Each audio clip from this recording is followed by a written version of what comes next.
ท่านพลโทคำเลียงอุทาไก่สอนรัฐมนตรีกระทรวงป้องกันประเทศแห่งสาธารณรัฐประชาธิปไตยประชาชนลาวพร้อมด้วยคณะได้สำเร็จการเดินทางเข้าร่วมกองประชุมรัฐมนตรีป้องกันประเทศอาเซียนวงแคบที่เมืองปีนังประเทศมาเลเซียในวันที่26กุมภาพันธ์2025โดยการเป็นประธานของทานดาโตเซอรีโมลามัดคาเลตบินนอดินรัฐมนตรีกระทรวงป้องกันประเทศมาเลเซียในกองประชุมครั้งนี้มีบรรดารัฐมนตรีกระทรวงป้องกันประเทศของบรรดาประเทศสมาชิกอาเซียนติมอร์เลสเต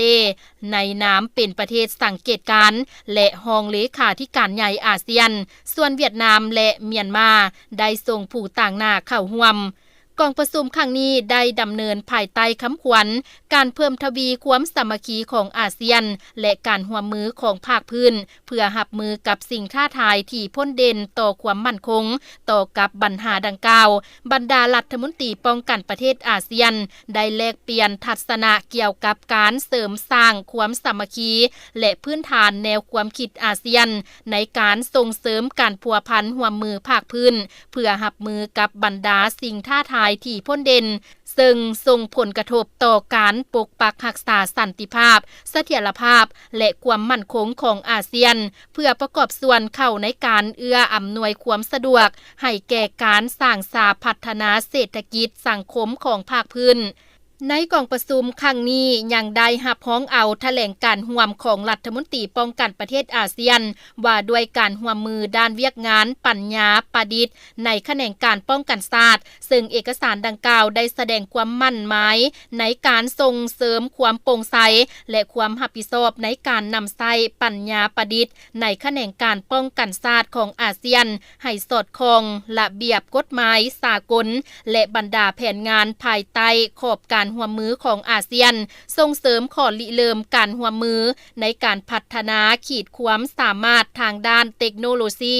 ในบรรดาแขนงการป้องกันชาติเพื่อเสริมสร้างการร่วมมือในการขับเคลื่อนและหัดแคบความแตกตนทางด้านการพัฒนาเวียกงานปัญญาประดิษฐ์ในบรรดาประเทศสมาชิกอาเซียนพัฒนาการร่วมมือด้านเวียกงานปัญญาประดิษฐ์ในแขนงการป้องกันชาติเพื่อเพิ่มทวีและสร้างความรู้ความสามารถทางด้านปัญญาประดิษฐ์โดยผ่านกลไกการร่วมมือที่เกี่ยวข้องของอาเซียนและสุขยูส่งเสริมเวียกงานปัญญาประดิษฐ์เข้าในกิจกรรมที่เหมาะสมของหน่วยงานผู้เชี่ยวชาญในขอบกองประชุมรัฐมนตรีป้องกันประเทศอาเซียนบวกเพื่อนำเอาผลประโยชน์สูงสุดมาสู่อาเซียนและทั้งเป็นการเสริมสร้างขีดความสามารถในการแก้ไขบรรดาสิ่งท้าทายต่อความมั่นคงของภาคพื้นกองประชุมยังได้ปรึกษาหารือเวียกงานอื่นๆที่เกี่ยวข้องโดยเฉพาะการพิจารณา